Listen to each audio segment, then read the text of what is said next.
What's going on, everybody? My name's LeakyTapsMan and this is another This Week in Gaming, where I bring you up to date with everything going on in the world of video games. And as the old saying goes, after the famine comes the feast, and I know there hasn't been a lot in the last couple of weeks in terms of news, but now there's been an absolute avalanche. So without delay, I will start with probably my favourite news, and that is that Alan Wake 2 has been quite heavily rumoured this week. Now this has stemmed from Remedy Games, who obviously made the first game, and basically they made a post on their Facebook page that said the following: "The new year starts with good news.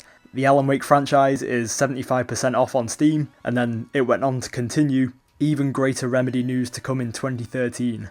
Now, whilst it's not outright confirmation of Alan Wake 2, I would kind of side towards that, seeing as they felt the need to make this mention within the same post as the Alan Wake offer on Steam, and it would not surprise me in the slightest if Alan Wake 2 was a launch title for the next Xbox, and in my opinion it would be a great title to show off the console. Regardless of that, Remedy Games are just a very good developer, so I'm sure whatever they'll do will be decent.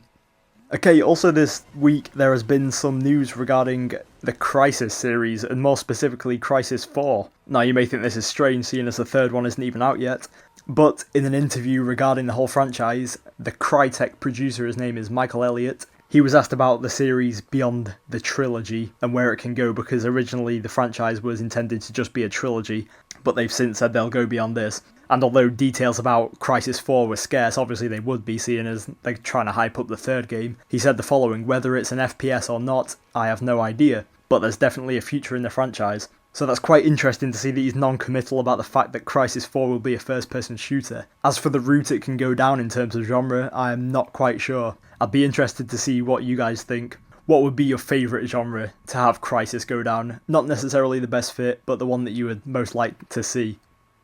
Okay, some more quite major news. Well, actually a rumour, and this is regarding potentially new DLC for Skyrim. Now this has stemmed from the fact that ZeniMax have trademarked something called Redguard. This is the third time they've trademarked it. They originally did it in 2011, and now the trademark lasts until February 2013. So the fact that this has been done a few times may not mean that this Redguard DLC is coming straight away. It might even mean that it is DLC, they might just be trademarking stuff for future projects. But given the ties that Redguard has to the Elder Scrolls series, I would hazard a guess that this will be DLC. Of course, as anything becomes official, it's going in the T.W.I.G.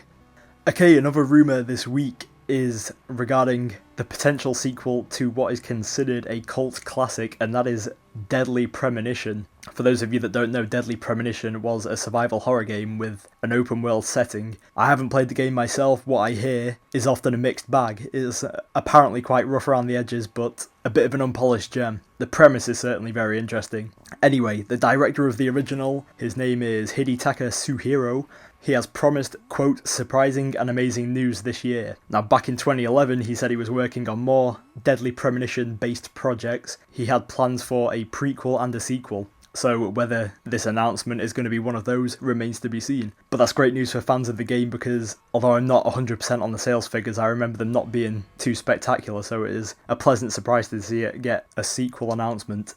And a couple more bits of news this week. The first downloadable content pack for Black Ops 2 has been leaked. It is called Revolution. Ironic, I think you'll agree, because there is nothing revolutionary about Black Ops 2. Anyway, it features 4 multiplayer maps and a zombies map. It will come to the Xbox first, as per their timed exclusivity contract, and it will come out on the Xbox on the 29th of January.